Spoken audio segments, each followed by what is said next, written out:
देश भर में 3 तलाक पर बहस जारी, बल्कि यह कहें कि गर्मा गर्म बहस जारी, हर तरफ से नोक-झोंक हो रही है। केंद्र सरकार ने सुप्रीम कोर्ट में कहा कि कुरान में 3 तलाक और हलाला जैसे रिवाज इस्लाम का जरूरी और मौलिक हिस्सा है। तो मुस्लिम पर्सनल लॉ बोर्ड का कहना है कि वो कोर्ट में सरकार के रुख का विरोध करेगी। सियासत और शरिया के बीच बात महिलाओं के हक की भी है।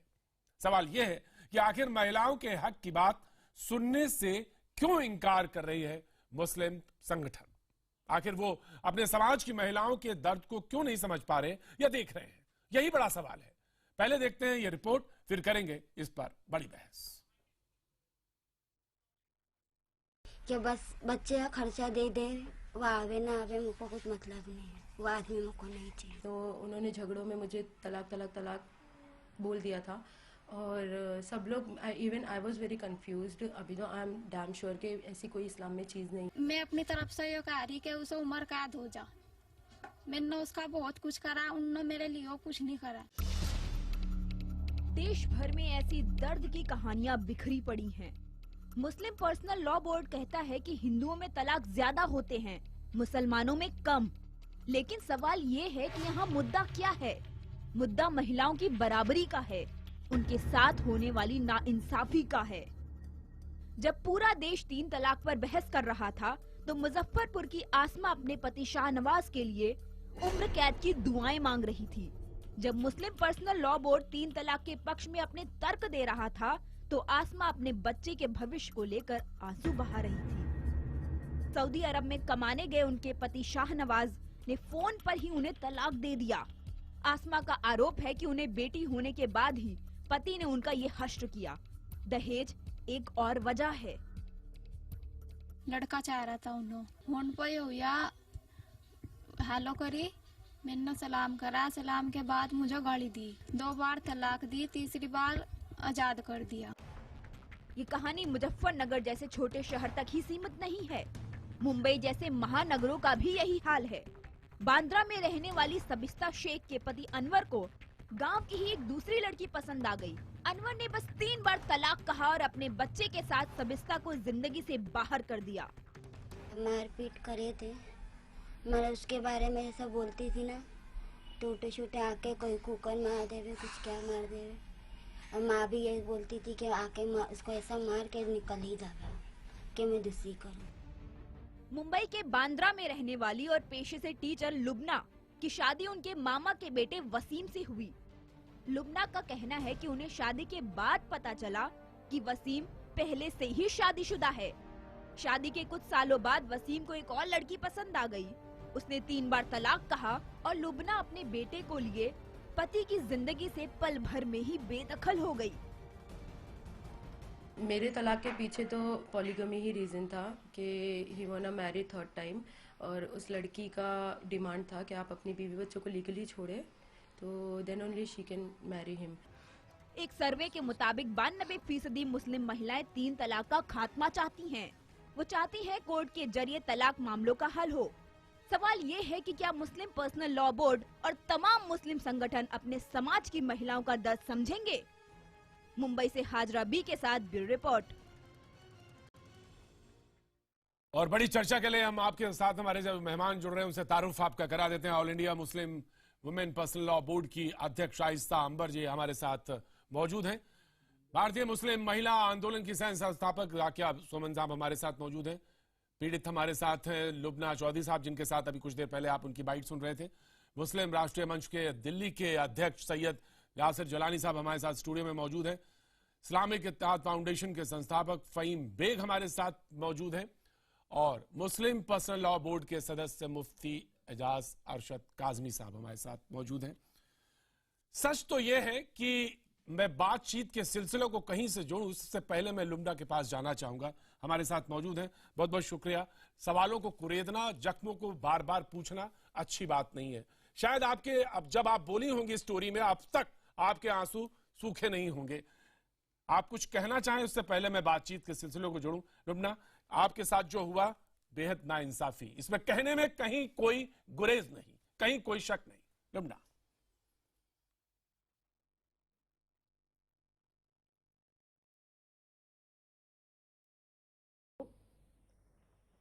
आप लोग स्टोरीज तो देख ही चुके हैं और ना सिर्फ मेरे वाक्य से आप लोग वाकिफ है, ऐसी कई सारी स्टोरीज भी है। मैं बस ये पूछना चाहती हूँ कि ऐसा कौन सा दर्द है और ऐसी कौन सा वाक्य या ऐसी कौन सी स्टोरी है जो तमाम मुसलमानों के समझ में आ जाए कि ऐसी बेहुदा चीज इस्लाम में हो ही नहीं सकती है, जिसमें ना सिर्फ औरतों की बर्बादी है बल्कि हमारे बच्चों की भी बर्बादी है। ये लोग और किस हद तक सुनना चाहते हैं और किस हद तक देखना चाहते हैं। बहन, तमाम मुल्क के लोग आपको देख रहे हैं, तमाम हमारे देश में जो मौजूद हैं वो देख रहे हैं, बड़े तमाम लॉ मेकर्स देख रहे हैं, तमाम मौलवी देख रहे हैं, मौलाना देख रहे हैं। सवाल मैं आपसे सिर्फ ये कहना चाहता हूं, मैं कुरेदना नहीं चाहता हूं, मैं आपसे कोई बातचीत नहीं करना चाहता, सिर्फ क्योंकि अगर आंसुओं में कोई इबारत लिखी जा सकती है तो वो लिख दी गई है और पढ़ने वाला उसको अगर पढ़ सकता है तो वो आज पढ़ेगा। मैं सिर्फ इतना जानना चाहता हूं, आप कुछ कहना चाहती हैं उन लोगों से जो लॉ मेकर्स हैं, या उन मौलानाओं से कहना चाहती हैं कि हुजूर रहम करें, बस कहना चाहती हैं कुछ? जी, किताब अल्लाह, जो अल्लाह की किताब है कुरान शरीफ, उसमें साफ साफ लफ्जों में तलाक का तरीका वाज़ेह है। ना सिर्फ तलाक का तरीका बल्कि जीने से लेकर मरने तक, इस दुनिया से लेकर आखिरत की दुनिया तक के सारे मसले मसाइल उसमें वाज़ेह है। अगर हम कुरान की तफसीर को गौर और फिक्र से पढ़े, सुने, देखें, उसकी जांच पड़ताल करें, रिसर्च करें, तो हमें मालूम होगा कि कुरान में कहीं भी 3 तलाक का जिक्र नहीं है और उसके बुरे आसार हम आंखों से देख सकते हैं। हम सिर्फ बातों से ही नहीं, आंखों से भी देख सकते हैं और ये पूरी दुनिया देख रही है। तो ऐसी चीज जो मुस्लिम औरतों के दिल को चीर जाए, उनकी जिंदगियों पर इतनी बुरी तरह मुतासिर हो और वो बर्बादी की हद तक पहुंच जाए, ऐसी चीज कुरान में ना है और ना ही कभी होगी। बात है सिर्फ समझने की, जो कि पता नहीं क्यों ये लोग समझना नहीं चाहते हैं। मुस्लिम पर्सनल लॉ बोर्ड के आलिम यहाँ पे मौजूद हैं।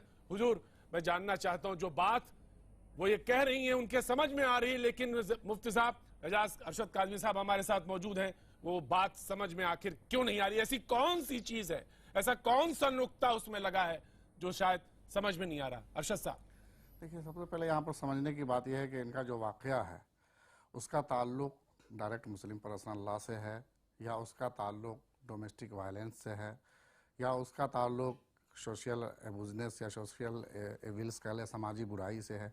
किस चीज़ से, इस पर भी देखना होगा। डायरेक्ट आपको इस्लामिक लॉ पर और डायरेक्ट मुस्लिम पर्सनल लॉ पर अटैक करना, ये मैं समझता हूँ मुनासिब नहीं है। ट्रिपल तलाक सारी दुनिया उसको बुरा कहती है कि नहीं होना चाहिए, जिस तरीके से दिया जाता है ये एक सोशल बुराई है, समाजी बुराई है, और उसमें जो है समाज में बेदारी पैदा करने की ज़रूरत है कि उसका गलत इस्तेमाल हो रहा है। ये बिल्कुल सही है। अरशद साहब वो साफ कह रही हैं कि उनको 3 बार तलाक बोला और उनको तलाक दे दिया गया। जिस लड़के से शादी हुई उसके पहले शादीशुदा था। उनके देखिए, उसके साथ धोखा हुआ, उसके साथ फ्रॉड हुआ। जो लड़का शादी किया वो पहले से शादीशुदा था। इसका पर्सनल लॉ से क्या ताल्लुक है? इसका मॉडल निकाहनामा की बात 98 में हुई थी। मॉडल निकाहनामा की बात 1998 में, मुझे याद है। आज भी मॉडल इजलास है नहीं, तो सवाल इस बात का है वो मॉडल निकाहनामा में फिर कैसे ये कैसे आपके सामने एग्जाम्पल बैठा है, यही जानने की बात है। ये तो हम कह रहे हैं ना कि इसका ताल्लुक डायरेक्ट डोमेस्टिक वायलेंस है, इसका ताल्लुक फराड से, धोखा से। वो जाकर के उनको FIR कराना चाहिए उसके ताल्लुक से। जिस शौहर ने उसको धोखा दिया, धोखा एक था, तलाक उसके बाद 3 बार तलाक। धोखे की तो धारा है, उस पे तो आपको कोई एतराज नहीं है, हमको भी एतराज नहीं है। उसका तीसरा FIR भी चल रहा है कहीं। जी जी, ताल्लुक क्या है पर्सनल लॉ से? सबका इसको पर्सनल लॉ से कैसे जोड़ के देख सकते हैं? जी, ये सिर्फ ये है कि 3 तलाक एक मजलिस में अगर एक साथ उसको दी जा रही है। जी बेग साहब, मैं जानना चाहता हूं, फहीम साहब बैठे मौजूद है। फहीम साहब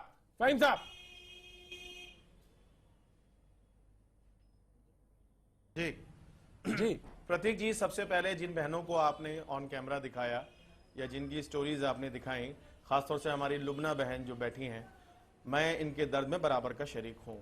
और हर वो इंसान जो इंसानियत और इस्लाम को मानने वाला है वो इनके दर्द में बराबर का शरीक है। इसमें जिसने भी इनके साथ ये हुआ है, जिन बहनों के साथ, उन नालायकों को, उन जाहिलों को नमाज पढ़ना नहीं आती तो 3 तलाक के मायने वो कैसे समझेंगे? और ये मैं बिल्कुल दावे के साथ कह सकता हूं, जिन लोगों ने 3 तलाक को प्रैक्टिस किया है वो बेवकूफ हैं, जाहिल हैं, इनके अंदर जानकारी का अभाव है, जिस कारण वो इसको हथियार बनाकर अपनी साजिशों को, अपने मंसूबों को कामयाब बनाने के लिए इस्लाम का सहारा लेते हैं। यह सरासर गलत है और इस्लाम का दुरुपयोग है, साथ साथ संविधान का भी दुरुपयोग है, साथ साथ उस आर्टिकल 14 जिसमें महिलाओं और पुरुषों को संविधान ने बराबर का अधिकार दिया है, ये उसका उल्लंघन है। साहब समय आ गया, वक्त आ गया कि बदलाव होना चाहिए। अब अगर बदलाव होना तो उसमें जाने का ये रास्ता, ये सही समय, ये वक्त है। आइए अब प्रतीक जी, अब आइए, अब उस तरफ मैं आपको ले चलता हूं। इसको जिस तरह से भ्रांति बनाकर, मिसकंसेप्शंस के साथ 3 तलाक को जिस तरह से पब्लिसाइज किया जा रहा है, या अब राजनीतिक दल इसमें अपनी रोटियां सेकने लगे हैं, यह कहीं ना कहीं चिंता का विषय है।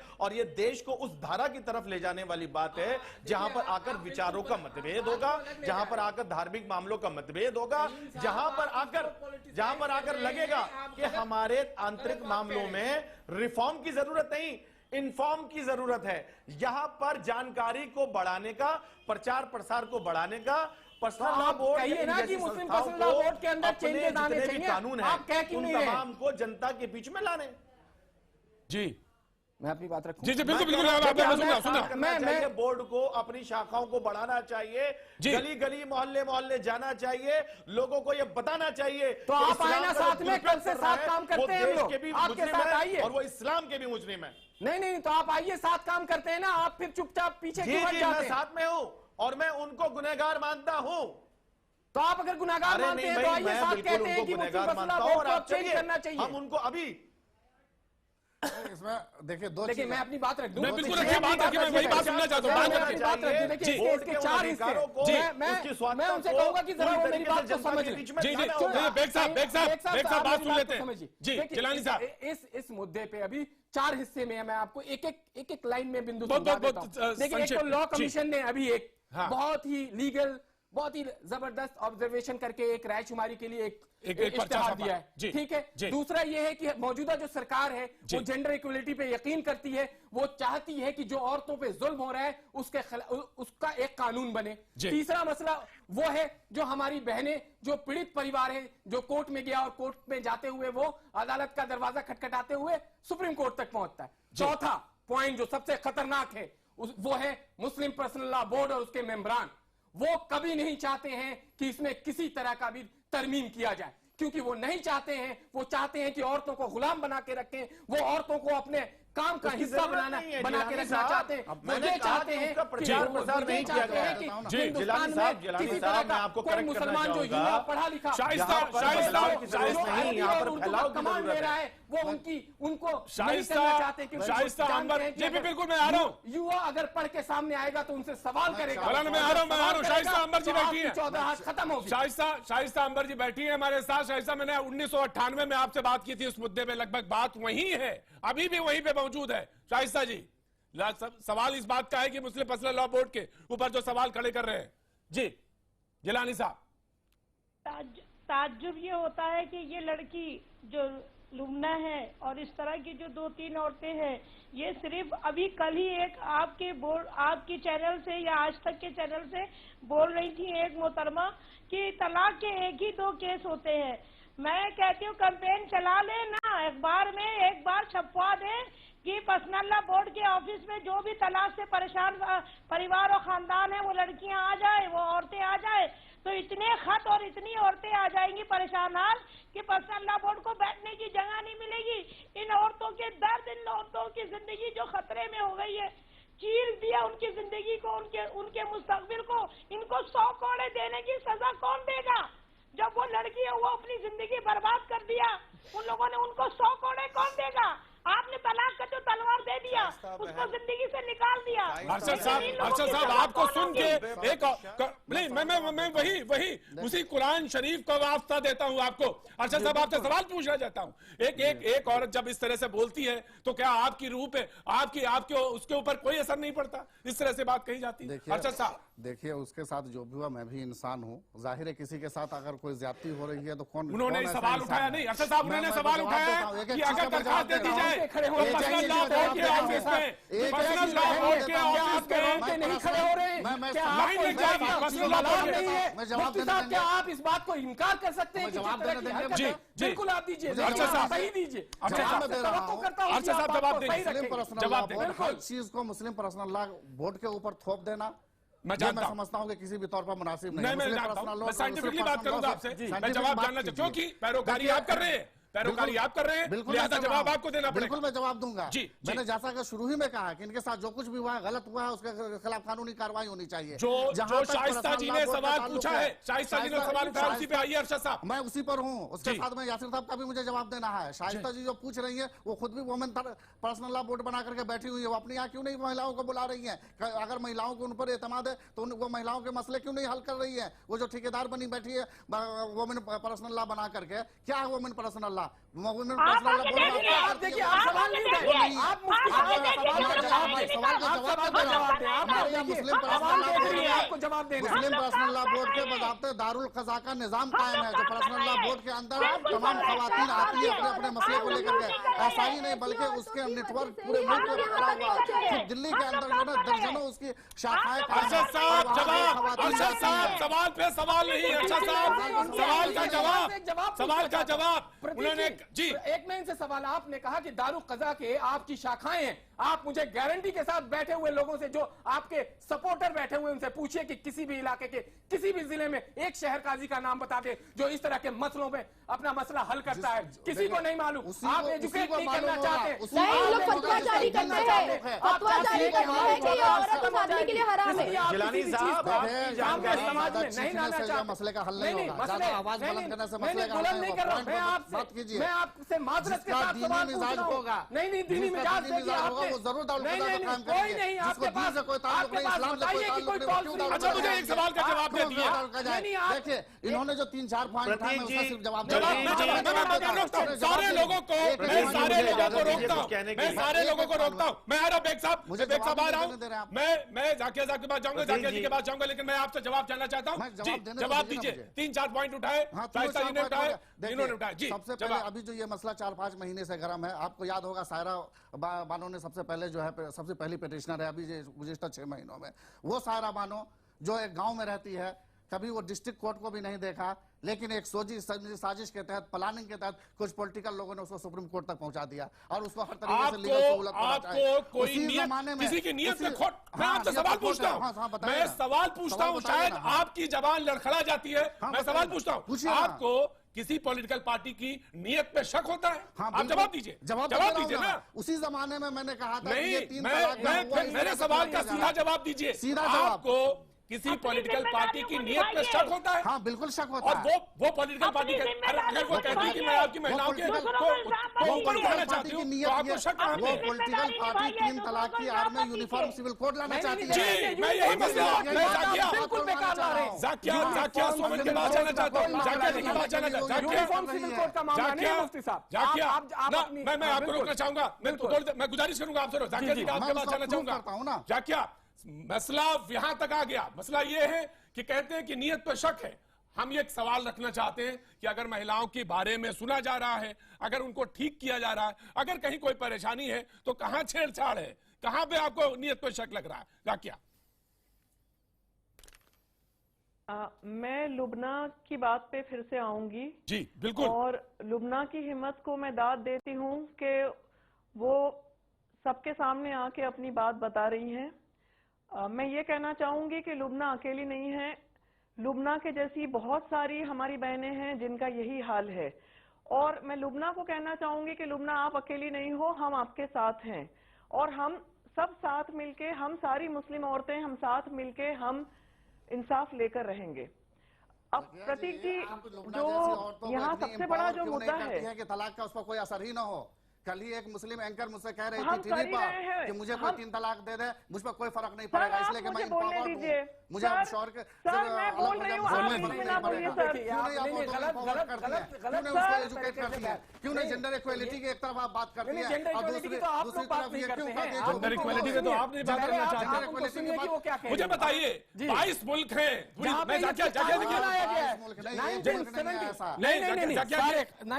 जाकिया की बात पूरी नहीं हुई, मैं इनको बोलने का पूरा मौका देना चाहता हूँ। जी जाकिया, जी जी। हाँ प्रतीक, हम मुस्लिम औरतें हम क्या डिमांड कर रही हैं? हम बहुत सिंपल हमारा डिमांड है। हमारा डिमांड ये है कि जो हमारे कुरानी हुकूक हैं वो हमें मिले, और साथ ही साथ हम ये भी जानती हैं कि हम भारत की नागरिक हैं, तो संविधान भी हमारा साथ देता है, कुरान हमारा साथ देता है, संविधान हमारा साथ देता है। और जैसे लुबना ने अभी, आप बीच में ना बोले साहब, अभी जैसे लुबना ने कहा कि कुरान में, लुबना का जो यकीन है जो उभर के आया सामने, लुबना ने कहा कि कुरान में गलत बात है नहीं और हो भी नहीं सकती। और मैंने अनेकों बहनों के मुंह से यही बात सुनी है कि मेरे नबी मेरे साथ कभी ऐसा नाइंसाफ कर नहीं सकते। तो ये हर मुसलमान औरत का यकीन है कि कुरान में वो बराबर है, अल्लाह ने उसे बराबर बनाया है। लेकिन जो पुरुष प्रधान इदारे हैं, जिनका पर्सनल लॉ बोर्ड एक बहुत बड़ा प्रतीक है, उनके मिस इंटरप्रिटेशंस के चलते, उनकी ठेकेदारी के चलते आज ये हाल हुआ है कि लुबना जैसी लड़कियां और कई ऐसी लड़कियां जिनको दर दर की ठोकरें खानी पड़ रही हैं, क्योंकि उन्हें तलाक कह के घर से रातों रात निकाल दिया जाता है। तो वो कहाँ जाए, उनके बच्चे कहाँ जाए? कर रहा है, आप ठेकेदार बन जाइए। 90% आपका दावा है कि 90% महिलाएं आपके साथ है, तो 90% महिलाओं को लेकर के आप खुद क्यों नहीं ठेकेदार बन जाइए? वुमेन पर्सनल लॉ बोर्ड आप खुद बनाए हुई है, वो शाइस्ता अंबर बैठी हुई है, आप और शाइस्ता अंबर दोनों मिल करके तमाम महिलाओं की ठेकेदार बन जाइए। कौन रोकता है? लेकिन अरशद साहब, पर्सनल लॉ बोर्ड ने तो कभी मजबूर नहीं किया आपको कि आप फॉलो करो पर्सनल लॉ बोर्ड को।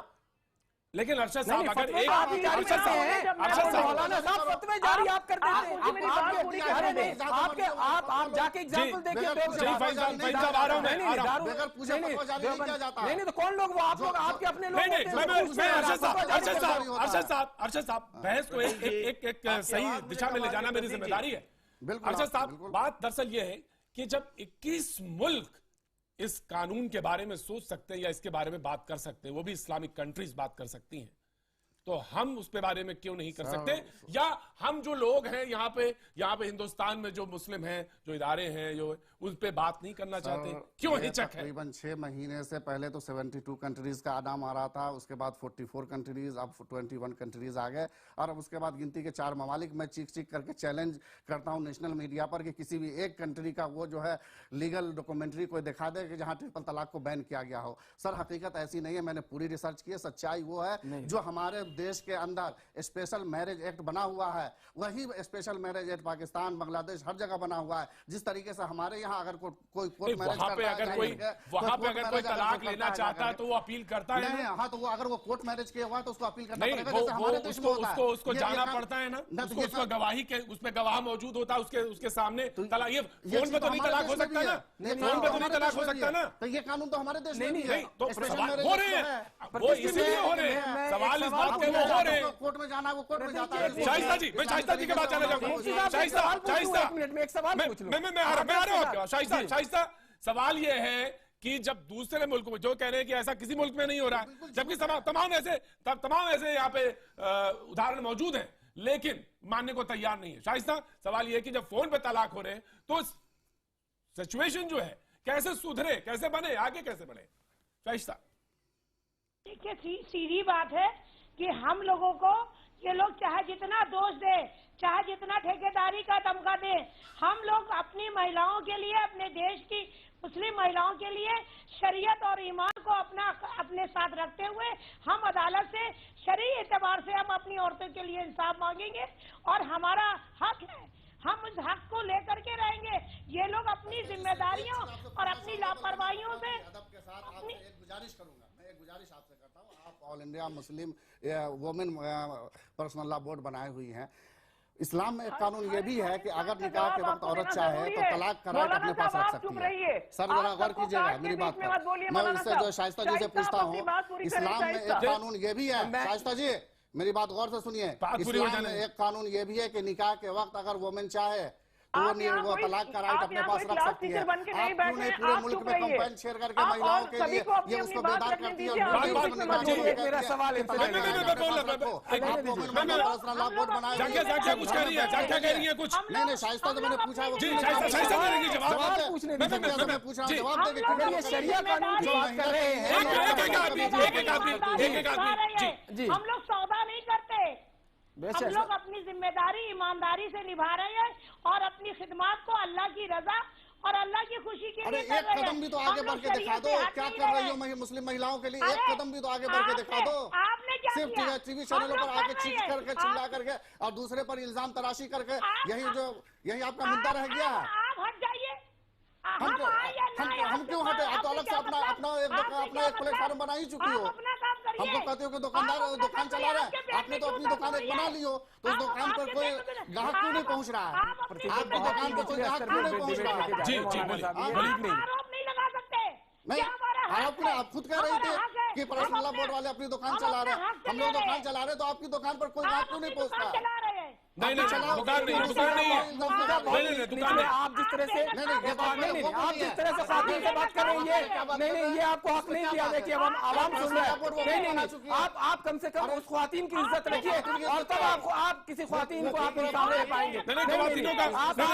ख्वातीन की इज्जत करें। नहीं आपने जिस तरह से बात करी है, जो अंदाज है बात करने का, नहीं तो उन्होंने आपकी ठेकेदारी हिल रही है, इसलिए उन्होंने आपसे सवाल किया, आप उसका जवाब आप इज्जत के लिए। मैं आपसे मेरा एक सवाल है, आपको मैं आपसे एक सवाल करता हूं, मेरा आपसे एक सवाल है कि आप शरिया कानून अगर औरतों पे लगाते हो तो मर्द पे लगाओ ना। चोरी के इल्जाम पे हाथ काटो, हाथ काटो, क्या बात कर रहे हो आप? उसमें तो आपको हिंदुस्तान का कानून दिखाई देने लगता है। जिना पे आप फांसी लगा दो, रेप करने पे फांसी लगाओ, आप उसके लिए तैयार नहीं होते। आपको हिंदुस्तान का अरे नहीं तो कैसे पॉसिबल नहीं है? आप यूनिफॉर्म सिविल कोड की बातें चिल्लाने लगते हो और आप एक छोटा सा, जब आपके अंदर बदलाव की बात कर रहे हैं, जब औरतों की इज्जत और कानून इस्लाम नहीं, अरे आप मुसलमानों की कैसी बात कर रहे हैं? बदलाव की बात नहीं कर रहा, मैं कह रहा हूँ कि जो 22 मुल्कों में, अरे नहीं क्या आपके चीखने चिल्लाने से नहीं, हजरत अबू बकर रज़ियल्लाहु ताला अन्हु के जमाने में ऐसा कुछ नहीं था। हजरत अबू बकर रज़ियल्लाहु ताला अन्हु तलाक का मामला नहीं था। कुरान शरीफ बता दें, हदीस का भी हिस्सा है, उसके हदीस के इंटरप्रिटेशंस हैं, तमाम इंटरप्रिटेशंस हुए हैं। सवाल इस बात का है, जब मैं वही आपसे मैं मानता हूं, मैं जानता हूं सारी चीजें, लेकिन वो बदलाव की जो बात कह रहे हैं, बदलते जो औरतों के जो हुकूक है, इस्लाम में से ज्यादा कोई प्रैक्टिकल रिलीजन नहीं है। मैं जानता हूं, अच्छी तरह से वाकिफ हूं, इस बात से वाकिफ हूं। जब हुकूक की बात है, जिसमें सबसे ज्यादा हुजूर ने जिसमें सबसे ज्यादा फरमाया, तो आप उस हुकूक को देने में पीछे क्यों हट रहे हैं? ये जानने का हक है ये महिलाओं का। आंसू नहीं दिखाई देते, इन जैसे लोगों ने ही बहनों को बिल्कुल घर में मैं जानना चाहता हूँ प्रतीक जी, जो बहस में आप शामिल हैं, पहले उनके अधिकारों को तो हनन न करें। जी फहीम साहब जी प्रतीक जी आप बात कर रहे हैं अधिकारों की। आप जो बहस में आपने बिठा रखा है, पहले उनके अधिकारों का जो हनन हो रहा है, जी आप देखिए। नहीं अगर हनन हो जाए, कुछ बड़ा मिल जाए, अगर हनन होके भी कुछ बड़ा मिल जाए, तो मैं तो मानूंगा हुजूर की बड़ी चीज हासिल हो गई। जी फरमाए। जी साहब, बेग साहब सुन तो लीजिए। हाँ जी, हमारी ये दो बहनें हैं, ये 4 पे भारी हैं, मैं जानता हूं। और आप कह रहे हैं और इनका एक आंसू बहुत भारी है, सब पर भारी है। इनकी लैंग्वेज तो आप देखो कि ये 2 बहनें हम सब पे भारी हैं। इनकी लैंग्वेज तो आप देखो, आप ये क्या अल्फाज यूज कर रहे हैं, ये क्या औरतों के बारे में बात करेंगे? बेग साहब फरमाइए। 2 औरतें आप पे भारी हैं, क्या मतलब है इसका? यासिर साहब, जिलानी साहब, मुस्लिम राष्ट्रीय मंच मुस्लिम राष्ट्रीय मंच का प्रोपेगेंडा यहाँ आप ना चलाएं। अरे आप कौन से इस्लामिक स्कॉलर है, पहले वो तो बता दीजिए मुझे। पहले तो सभी मेहमानों से कह दूं, हमारे कहाँ से आपने इस्लाम की डिग्री ली है? सुनिए बेग साहब, अरे भाई सुन तो लीजिए। हाँ बताइए ना, पहले अपने बारे में बताइए। सुन तो लीजिए, सुन रहा हूँ मैं आपको। भाई ये देखिए, पर्सनल अटैक ना करें। नहीं, पर्सनल अटैक आप कर रहे हैं। पहले आपने शुरुआत करी 2 और मैं ये कहना चाह रहा आप भारी हूं कि हैं। जिस तरह की बहस हो रही है, ये जिस तरीके की बहस हो रही है, क्या ये किसी तरह का मंथन हो पाएगा? नहीं हो पाएगा। सरकार को चाहिए था कि जब उसको इस तरह की परेशानियों का हल निकालना था, तो जितने भी मुस्लिम धर्मगुरु हैं और हमारे यहाँ थॉट ऑफ स्कूल्स हैं, सबको बुलाकर एक अच्छे तरीके से एक अच्छी हेल्दी डिबेट होनी चाहिए थी, उनके इनपुट्स लेने चाहिए थे और लेने चाहिए। अभी तो समय है, तरीका बताइए, बहुत जल्दबाजी हमारे तरीका बताइए कैसे हो, वो अदालत के फैसले से पहले तरीका तो यही है, बताइए आप तरीका ये है, कैसे बढ़ा जाए। है कि जितनी भी धार्मिक संस्थाएं हैं, मैं एक बार फिर लुबना के पास चला जाता हूँ। लुबना, तरीका बताइए। मैं सब कुछ, मैं सारे पैनल को रोकता हूँ, लुबना के पास फिर जाता हूँ। तमाम धार्मिक संस्थाओं को बुलाना पड़ेगा। मैं सारे इदारों को बुला लेता हूं, लेकिन लुबना के सवाल का सारे इदारे मिलकर जवाब दे दें। लुबना, मैं आपसे जानना चाहता हूं, क्या तरीका हो? देखिए, क्या तरीका हो? का कोई औचित्य नहीं है। मैं गवर्नमेंट की बात कर रहा हूं। ठीक है, गवर्नमेंट की बात कर रहा हूं। ये काम सरकार का है। जब कोर्ट ने उनसे इनपुट मांगा है, उनसे गवर्नमेंट ने तो आपको एक पर्चा दिया, उन्होंने कहा लॉ कमीशन की तरफ से भी बात सरकार ने उन मुस्लिम इदारों से, उन संस्थाओं से कहां पूछा? नहीं, हर पेपर में वो इश्तहार है, आप ऑनलाइन जाके देख सकते हैं। मैं लुबना से ये जानना चाहता हूँ, मैं ये जानना चाहता हूँ, तमाम लोग, तमाम इदारे ये क्या जानना चाहते हैं कि कहां से शुरू करा जाए, क्योंकि बात तो लगातार हो रही है। आप ये जानना चाहते हैं कि हालात में तब्दीली कहां से हो, कैसे बनाए, कैसे बेहतर हो, ये जानना चाहते हैं। तो आप बताइए, आपसे बेहतर तो शायद कोई नहीं बता पाएगा। लुबना, देखिए, सुन लिया जाए साहब। पहली बात तो सुन लिया जाए साहब। पहली बात ये है कि ये अदारे कभी औरतों की प्रॉब्लम्स को लेकर सामने नहीं आए हैं।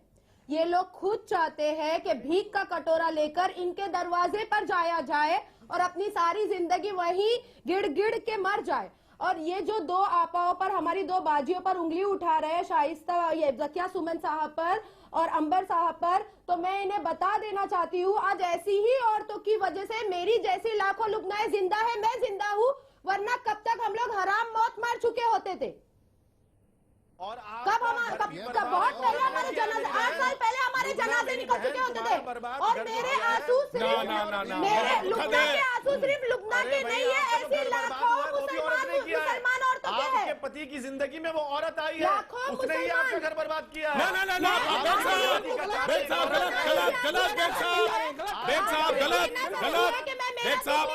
इस्लाम, मैं आपको वही उसी इस्लाम का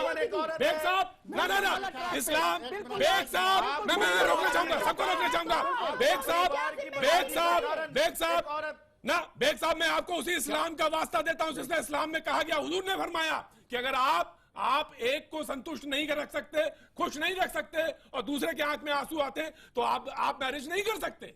ये वही उसी का मैं आपको उदाहरण दे रहा हूँ। कौन हौसला अफजाई कर रहा है इसमें? तो मैं ये जानना चाहता हूँ, जब वो कह रही है कि आप एक के आंख में आंसू दे रहे हैं, तो दूसरे से कैसे इंसाफी कर रहे हैं? तो दूसरे से इंसाफी कैसे कर रहे हैं? अच्छा साहब, इसका जवाब दीजिए।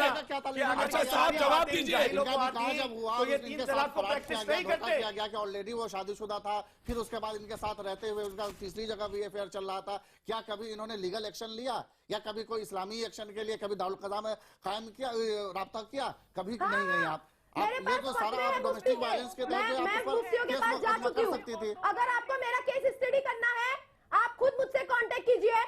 अगर आपको मेरा केस स्टडी करना है, मैंने हर court, family court, criminal court, fashion court और यहाँ तक मुफ्तियों का भी, मुफ्ती के दर पे मुझे हलाले का ही सोल्यूशन दिया गया, हलाला, जिसको मैं नागवार लानत देती हूँ मैं ऐसे मुफ्तियों पर जो हलाला जैसी प्रैक्टिस हम पर थोपते हैं। जब आप जो है देखिए, हलाला जैसी कोई प्रैक्टिस नाम की कोई चीज ही नहीं है, वो तो आप गलत बोल रही हैं, लेकिन जो अब आप फैमिली कोर्ट में सारी कोर्ट का दरवाजा ऑलरेडी खटखटा ही चुकी है, तो अब वहां से इंसाफ की उम्मीद नहीं, तो हलाला जैसी प्रैक्टिस बहाने की क्या जरूरत है? नहीं, हलाला जैसी वो जो अपने प्रैक्टिस दर्द है को भी नहीं बताएंगे तो कैसे काम चलेगा? वो अपना दर्द बयान कर रहे हैं, सारे दरवाजों, वो दर्द बयान कर रही है मुफ्ती साहब। उनके जज्बों को, आप उनके जज्बात को समझे, उनके आंसुओं पे ध्यान दें। आप सिर्फ बोलने के लिए आप कुछ भी ना बोले प्लीज। आप जज्बात को समझे, उनको सलाम करिए कि उन्होंने इतनी हिम्मत करके सारी दुनिया के सामने आके अपने दर्द को बयान कर रही हैं, जो आप लोग कभी नहीं करते हैं। जब आप नेशनल टीवी पे औरतों से ऐसी बातें करते हैं कि 2 औरतें 4 बिल्कुल, मैं इसको कंडेम करता हूँ और आपके साथ बहन मेरी, इस तरह के लोगों को बाइकाट करना चाहिए जिसने इस तरह की लैंग्वेज बोली हो कि 2 औरतों पे मर्द भारी हैं। इस तरह के लोगों का समाज में बहिष्कार करना चाहिए।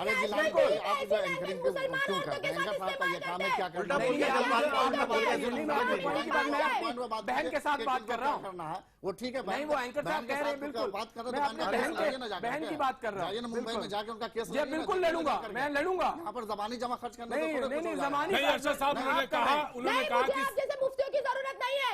अल्हम्दुलिल्लाह मेरे पास ज़किया सुमन, नूरजहान, सफिया नियाज, खातून शेख। देखिए महिला आंदोलन आप पूरा आपके साथ है, आप तो खुद महिला आंदोलन से जुड़ी हुई है कि नहीं जुड़ी हुई है बताइए। आप खुद महिला आंदोलन से जुड़ी हुई है कि नहीं जुड़ी हुई है? महिला आंदोलन से जुड़ी हुई है। शाइस्ता से बात करना चाहेंगे। शाइस्ता जरा सा इसके मैं बिल्कुल उसी में आ रहा हूँ। मैं आपके इशारे को समझ रहा हूँ अरशद साहब, आपके इशारे को समझ रहा हूँ। मैं शाइस्ता जी से मुखातिब होना चाहूंगा। शाइस्ता, तुम्हारा ब्रेन वॉश कर इस्लाम को बदनाम करने की इस्लाम बहुत बड़ी चीज है। इस्लाम को कोई कोई बदनाम नहीं कर सकता। इस्लाम बड़ी चीज है। कोई नहीं बदनाम कर सकता। मैं शाइस्ता मैं आपसे जानना चाहता हूँ, जिस तरफ अरशद साहब इशारा कर रहे थे, जो कह रहे थे सारा वुमेन जो है आंदोलन खड़ा किया है, महिलाओं का संगठनबाजी है। जी, ये कह रहे संगठनबाजी है, ये आंदोलन है महिलाओं का। किसने खड़ा किया वो भी बता दो ना, वो भी मैं सुन लीजिए। IPN7 चैनल के जरिए से ये कहना चाहती हूँ कि हमारे देश के, हमारे हिंदुस्तान के मुसलमान भाई और बहन इस औरतों की दर्द को समझें, तलाक जैसी चीज को खत्म करें और औरतों में, मियाँ बीवी में, शौहर में मोहब्बत और बीवी में मोहब्बत और सुलह पैदा कराएं। और ये जो दर्द है, क्या 3 तलाक को बैन कर दिया जाए? शाइस्ता जी, शाइस्ता जी 3 तलाक को बैन कर दिया जाए? नहीं, एक जवाब दीजिए आप, यस नो में जवाब दीजिए। 3 तलाक को बैन कर दिया जाए? नहीं शाइस्ता जी एक जवाब, यस नो में जवाब दीजिए। क्या आप चाहते हैं कि 3 तलाक को बैन कर दिया जाए? आप लोग हमको मार डाले। अरे आप एक बात का जवाब दो ना, एक बात का जवाब दो। क्या 3 तलाक को बैन कर दिया जाए? यस नो में जवाब दीजिए। क्या 3 तलाक को बैन कर दिया जाए? तलाक 2 बार है। नहीं, मैं कह रहा हूँ अगर 3 तलाक को देता है तो उसको क्या समझा जाए?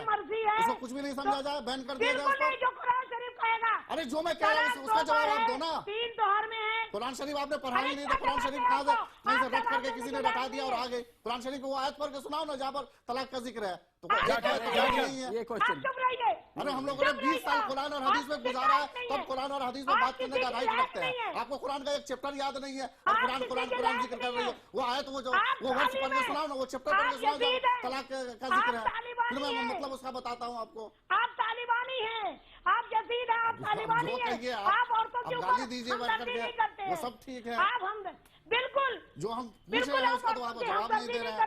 अगर 3 तलाक को बैन कर दिया जाए तो आप खुश होंगे? क्या आप चाहते हैं कि 3 तलाक बैन हो जाए? बैन नहीं है, तलाक को बैन नहीं मांग रहे। तो क्या चाह रहे हैं? जाकिया मैं आपके पास आना चाहता हूँ। अपना स्टैंड क्लियर करो ना। जाकिया ये कह रहे हैं कि 3 तलाक को, मैं बिल्कुल उसी जगह पहुंच रहा हूँ। 3 तलाक को बैन कर दिया जाए। जाकिया, हाँ बिल्कुल स्टैंड क्लियर करें अपना। जाकिया जी, अभी हमारे देश में फिलहाल में 3 चीजों पे पाबंदी लगाने की जरूरत है। एक है 3 तलाक, दूसरा है निकाह हलाला और तीसरा है पॉलीगैमी। और लॉन्ग रन में हमारे देश में मुस्लिम कानून में सुधार की जरूरत है। हमारे देश में मुस्लिम महिलाओं के साथ लीगल डिस्क्रिमिनेशन हुआ है। उसमें 3 तलाक की जहाँ बात है, अरे आप तो बोलने ही नहीं दे रहे किसी को भी। जवाब दे रहे हैं ना, ये भी बात तुम बोल रही है। इनको बंद कराइए। प्रतीक आप ये बोलिए Nobody will ये disturb खुद ही you. बोलते जा रहे हैं हर Nobody चीज़ में। will disturb you. You just keep. प्रतीक दूसरी जी, मैं आपको दूंगा मौका दूंगा। जी जी। प्रतीक एक तो ये 3 चीजों पे पाबंदी लगनी चाहिए फौरन तौर पे। लॉन्ग रन में हमारे देश में मुस्लिम फैमिली लॉ या मुस्लिम पर्सनल लॉ, जो भी हम उसको नाम देना चाहें, वो कोडिफाइड मुस्लिम पर्सनल लॉ बनना चाहिए जो देश की पार्लियामेंट उसको पास करे। और दूसरी जो बहुत इंपॉर्टेंट बात है, हम किसी से भीख नहीं मांग रहे हैं, हम किसी से खैरात नहीं मांग रहे हैं, हम किसी से चैरिटी नहीं मांग रहे हैं, हम हमारे अधिकार मांग रहे हैं। और ये अधिकार हमें कुरान में मिले हैं, ये अधिकार हमें संविधान में मिले हैं, अप्रूव्ड है और कोर्ट से अप्रूव्ड है। आपको मालूम ही नहीं है। आपकी समझ से मुझे बिल्कुल इत्तेफाक नहीं है। आपको मालूम ही नहीं है, आपको कोई मालूमात ही नहीं है, ना आपको डेमोक्रेसी की मालूमात है, ना आपको जेंडर जस्टिस की मालूमात है, ना आपको कुरान की मालूमात है। आप बिल्कुल ही आप पिछली सदी में जी रहे हैं, आप पिछली सदी में जी रहे हैं। सरकार ने एफिडेविट दाखिल किया है, उसके बारे में भी आपको जानना चाहिए कि खुद सुप्रीम कोर्ट का कितनी बार ऑब्जर्वेशन आ चुका है कि आर्टिकल 25 को 15 पर नहीं तोला जा सकता। 15 अलग चीज है, 25 अलग चीज है। करता है तब आप सुप्रीम कोर्ट का नाम लेते हैं, आपको जब सूट करता है तब आप कॉन्स्टिट्यूशन का नाम लेते हैं, आपको जब सूट करता है तब आप शरिया का नाम लेते हैं।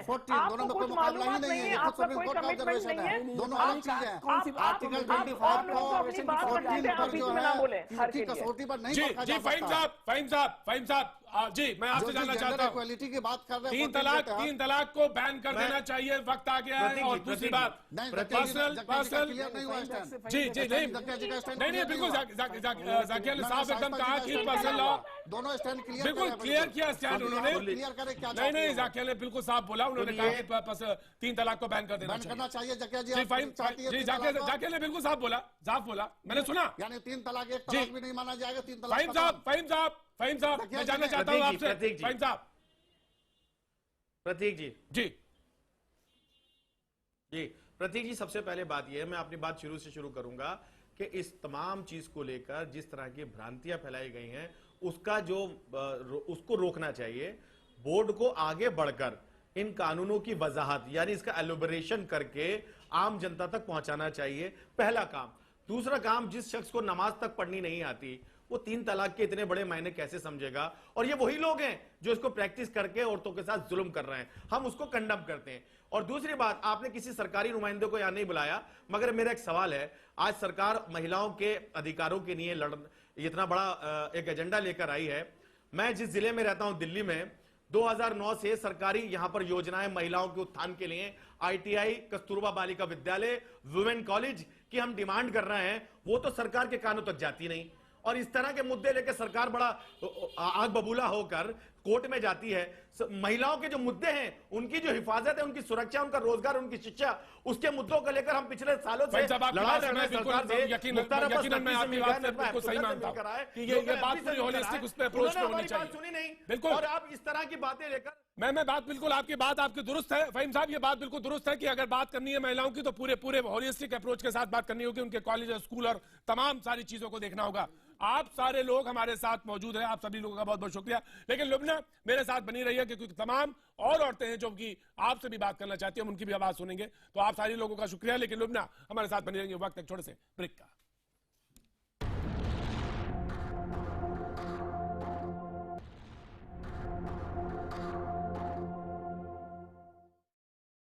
बहस तो खत्म हो चुकी है, बहस करने वाले इदारे, बहस करने वाले लोग अपने अपनी तरफ रुख कर चुके हैं, लेकिन हमारे साथ लुब्ना चौधरी मौजूद है।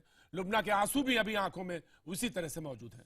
लुब्ना, आपने तमाम बातें की हैं, बहस यहां पे हुई, आपने बहस भी देखी। सवाल इस बात का है कि बदलने की जो प्रक्रिया है, जो आप जिसके बारे में हम जिक्र कर रहे थे कि जो तलाक 3 बार कह के जो तलाक की जो प्रोसेस है, इसको आप बदलना चाहते हैं, परिवर्तन के साथ बढ़ना चाहते हैं, ये संभव है या लगता है कि अभी लंबी लड़ाई है और इसमें शायद बदलाव नहीं हो पाएगा?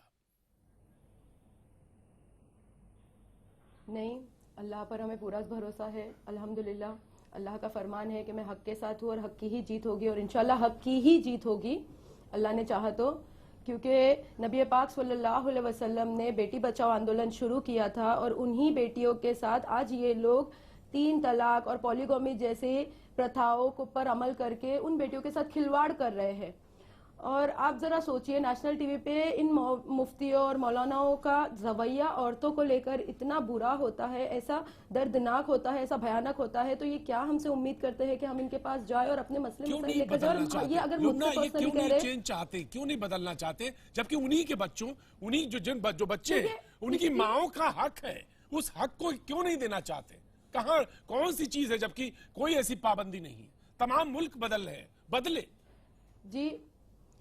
इसके बहुत सारे रीजंस हो सकते हैं, इसका कोई और रीजन नहीं हो सकता है, लेकिन जहां तक मुझे है और इनके रवैये को देखकर लगता है कि इनकी मर्दानगी सबसे बड़ा मसला है कि ये नहीं चाहते कि औरतें इनकलाब का बास बने। शायद ये भी एक बहुत, इसके अलावा भी बहुत सारे रीजंस होते हैं ये क्यों नहीं चाहते, क्योंकि ये इनके फेवर की बात है, ये इस्लाम के आड़ में। और पहली बात, इस्लाम एक ऐसी चीज है, इन्होंने इस्लाम को फोबिया बना के रखा है कि इस्लाम के बारे में बात करना है ना खौफ पैदा करना है। कोई हम आजादी के साथ एक अपने मुसलमान इस्लाम के बारे में बात ही नहीं कर सकते हैं। ये औरतों को कहते हैं 2 औरतें 4 औरतों पे भारी है। ये ज़किया मैम को और अंबर साहब को कहते हैं कि आप हिमायत बनिए, आप इनका दर्द दूर कीजिए। तो मैं साफ वाज़ेह तौर पे बता देना चाहती हूँ कि ऐसी ही औरतें हैं जिसकी वजह से आज हम जैसी लड़कियां 8-8 और 10-10 साल से जिंदा है। ऐसी ही औरतें हमारा दर्द और दुख बांटती है और हमें हमारी हिम्मत अफजाई करती है। वरना ये मुफ्ती और मौलाना तो हमें हलाला करने का लुबना, मैं कोई हमदर्दी शब्द का इस्तेमाल नहीं, अल्फाज का इस्तेमाल नहीं कर रहा हूं। मैं आपसे कह रहा हूं आपकी ताकत आपके सामने है और आगे है, और वो ताकत आपको इंशाल्लाह आपके मुकाम तक जरूर पहुंचाएगी। आप हमारे साथ जुड़ी, इसका बहुत बहुत शुक्रिया।